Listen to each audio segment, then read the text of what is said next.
ಮೊದಲ ನೋಟಕ್ಕೆ ಈ ಚಿತ್ರ ತುಂಬಾನೇ ಸರಳವಾಗಿ ಕಾಣಿಸುತ್ತೆ ಅಲ್ವಾ? ಆದರೆ ಈ ಗೆರೆಗಳ ಹಿಂದೆ ಭೌತಶಾಸ್ತ್ರದ ಒಂದು ದೊಡ್ಡ ರಹಸ್ಯನೇ ಅಡಗಿದೆ. ಅಚ್ಚರಿ ಅಂದ್ರೆ ಈ ರಹಸ್ಯವನ್ನ ಭೇದಿಸೋಕೆ ಬೇಕಾಗಿರೋದು ನಮ್ಮ ಎಡಗೈ ಮಾತ್ರ. ಹೇಗೆ ಅಂತ ನೋಡೋಣ ಬನ್ನಿ. ಇಲ್ಲಿ ನೋಡಿ, ಒಂದು ಎಲೆಕ್ಟ್ರಾನ್ಗಳ ಗುಂಪು ಅದು ಎಡದಿಂದ ಬಲಕ್ಕೆ ವೇಗವಾಗಿ ಚಲಿಸ್ತಿದೆ. ಅದರ ದಾರಿಯಲ್ಲಿ ಎ ಮತ್ತು ಬಿ ಅಂತ 2 ಕಾಂತೀಯ ಧ್ರುವಗಳಿವೆ. ಈ ಎಲೆಕ್ಟ್ರಾನ್ಗಳು ಆ ಕಾಂತಗಳ ನಡುವೆ ಹಾದುಹೋದಾಗ ಒಂದು ಕಾಣದ ಶಕ್ತಿ ಅವುಗಳ ಮೇಲೆ ಕೆಲಸ ಮಾಡಿ ಅವುಗಳ ಪಥವನ್ನೇ ಬದಲಾಯಿಸ್ಬಿಡುತ್ತೆ. ಹಾಗಾದ್ರೆ ಈ ಎಲೆಕ್ಟ್ರಾನ್ನ ಚಲನೆ, ಆ ಕಾಂತಕ್ಷೇತ್ರ ಮತ್ತು ಅದೃಶ್ಯ ಶಕ್ತಿ, ಈ ಮೂರಕ್ಕೂ ನಡುವೆ ಇರೋ ಸಂಬಂಧವಾದ್ರೂ ಏನು? ಈ ಒಗಟನ್ನು ಬಿಡಿಸೋಕೆ ನಮಗೆ ಬೇಕಾಗಿರೋದು ಒಂದೇ ಒಂದು ಸುಳುವು. ಅದು ನಮ್ಮದೇ ಎಡಗೈ. ಆ ಸುಳಿವನ್ನೇ ನಾವು ಫ್ಲೆಮಿಂಗ್ನ ಎಡಗೈ ನಿಯಮ ಅಂತ ಕರೆಯೋದು. ವಿದ್ಯುತ್ ಮತ್ತು ಕಾಂತೀಯತೆಯ ನಡುವಿನ ಸಂಬಂಧವನ್ನ ಅರ್ಥ ಮಾಡಿಕೊಳ್ಳೋಕೆ ಇದೊಂದು ಅದ್ಭುತವಾದ ಸಾಧನ. ಬನ್ನಿ, ಇದನ್ನ ಬಳಸಿ ನಮ್ಮ ಸಮಸ್ಯೆಯ ಉತ್ತರವನ್ನ ಎಷ್ಟು ಸುಲಭವಾಗಿ ಕಂಡುಹಿಡಿಯಬಹುದು ಅಂತ ನೋಡೋಣ.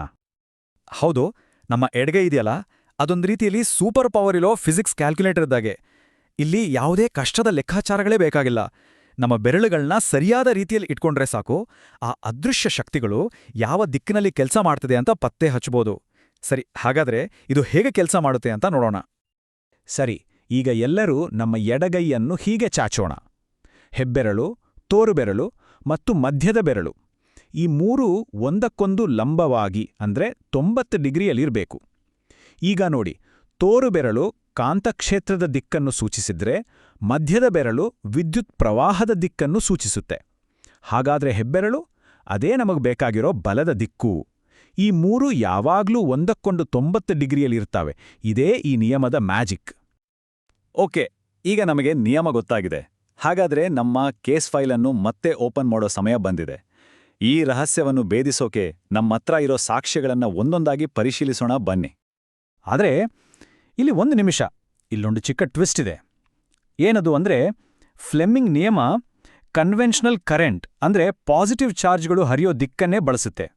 ಆದರೆ ನಮ್ಮ ಚಿತ್ರದಲ್ಲಿ ಚಲಿಸ್ತಿರೋದು ಎಲೆಕ್ಟ್ರಾನ್ಸ್ಗಳು ಅಂದ್ರೆ ನೆಗೆಟಿವ್ ಚಾರ್ಜ್ಗಳು. ಹಾಗಾಗಿ ನಾವೇನ್ ಮಾಡಬೇಕು? ಎಲೆಕ್ಟ್ರಾನ್ಸ್ಗಳು ಯಾವ ಕಡೆ ಹೋಗ್ತಿದೆಯೋ ಅದರ ತದ್ವಿರುದ್ಧ ದಿಕ್ಕನ್ನ ಕರೆಂಟ್ನ ದಿಕ್ಕು ಅಂತ ಲೆಕ್ಕಕ್ಕೆ ತಗೋಬೇಕು. ಇದು ತುಂಬಾನೇ ಮುಖ್ಯವಾದ ಪಾಯಿಂಟ್, ಇದನ್ನ ನೆನಪಲ್ಲಿಟ್ಕೊಳ್ಳಿ. ಸರಿ, ಈಗ ನಮ್ಮ ಎಡಗೈ ನಿಯಮದ ಜೊತೆಗೆ ಈ ಚಿತ್ರವನ್ನ ಮತ್ತೊಮ್ಮೆ ನೋಡೋಣ. ನಮ್ಮ ಈ ಕೇಸ್ ಫೈಲ್ನಲ್ಲಿ ಒಂದು ತುಣುಕು ಕಾಣೆಯಾಗಿದೆ. ಅದು ಕಾಂತಕ್ಷೇತ್ರದ ದಿಕ್ಕು. ಈಗ ಅದನ್ನೇ ಪತ್ತೆ ಮಾಡೋಣ. ಸರಿ, ನಮ್ಮ ಕೈಯಲ್ಲಿರೋ ಸಾಕ್ಷ್ಯಗಳೇನು?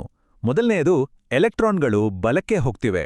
ಎರಡನೆಯದು, ಅವುಗಳ ಮೇಲಿನ ಬಲವು ಸ್ಕ್ರೀನಿಂದ ಹೊರಗೆ ನಮ್ಮ ಕಡೆಗಿದೆ. ಮತ್ತು ಮೂರನೆಯದು, ಎಲೆಕ್ಟ್ರಾನ್ಗಳು ಬಲಕ್ಕೆ ಹೋದ್ರೆ ಅದರ ವಿರುದ್ಧ ಅಂದ್ರೆ ಎಡಕ್ಕೆ ವಿದ್ಯುತ್ ಪ್ರವಾಹ ಇರುತ್ತೆ. ಸೊ ಈಗ ನಮ್ಮತ್ರ 2 ದಿಕ್ಕುಗಳು ಸಿಕ್ಕಿವೆ, ವಿದ್ಯುತ್ ಪ್ರವಾಹ ಮತ್ತು ಬಲ. ಮತ್ತೊಮ್ಮೆ ನಮ್ಮ ಎಡಗೈಯನ್ನು ಬಳಸೋಣ. ಮಧ್ಯದ ಬೆರಳನ್ನ ಅಂದ್ರೆ ವಿದ್ಯುತ್ ಪ್ರವಾಹವನ್ನ ಎಡಕ್ಕೆ ತಿರುಗಿಸಿ, ಹೆಬ್ಬೆರಳನ್ನ ಅಂದ್ರೆ ಬಲವನ್ನ ನಮ್ಮ ಕಡೆಗೆ ಸ್ಕ್ರೀನಿಂದ ಹೊರಗೆ ಬರೋ ಹಾಗೆ ಇಡಿ. ಈಗ ನೋಡಿ, ತೋರುಬೆರಳು ಯಾವ ದಿಕ್ಕನ್ನು ತೋರಿಸ್ತಿದೆ? ಕರೆಕ್ಟ್, ತೋರುಬೆರಳು ಕೆಳಮುಖವಾಗಿದೆ ಅಲ್ವಾ? ಇದರರ್ಥ ಕಾಂತಕ್ಷೇತ್ರವು ಮೇಲಿರುವ ಎ ಇಂದ ಕೆಳಗಿರುವ ಬಿ ಕಡೆಗೆ ಇದೆ ಅಂತ. ನೋಡಿ, ನಮ್ಮ ಒಗಟಿನ ಬಹುದೊಡ್ಡ ಭಾಗ ಈಗ ಬಗೆಹರಿದಿದೆ.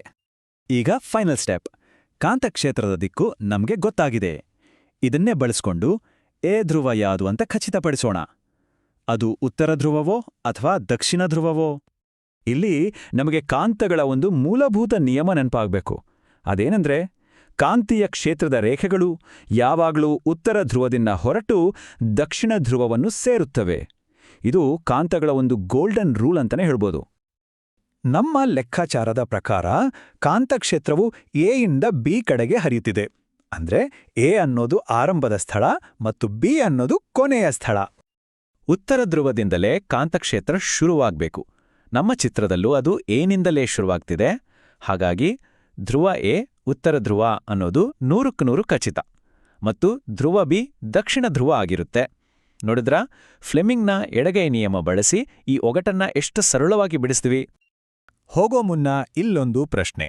ಒಂದು ವೇಳೆ ನೆಗೆಟಿವ್ ಚಾರ್ಜ್ ಇರೋ ಎಲೆಕ್ಟ್ರಾನ್ಗಳ ಬದಲು ಪಾಸಿಟಿವ್ ಚಾರ್ಜ್ ಇರೋ ಪ್ರೋಟಾನ್ಗಳು ಅದೇ ದಿಕ್ಕಿನಲ್ಲಿ ಚಲಿಸುತ್ತಿದ್ಲೆ ನಮ್ಮ ಉತ್ತರ ಏನಾಗಿರುತ್ತಿತ್ತು? ಎ ಮತ್ತು ಬಿ ಧ್ರುವಗಳು ಬದಲಾಗುತ್ತಿದ್ದವೆ. ಇದರ ಬಗ್ಗೆ ಸ್ವಲ್ಪ ಯೋಚನೆ ಮಾಡಿ.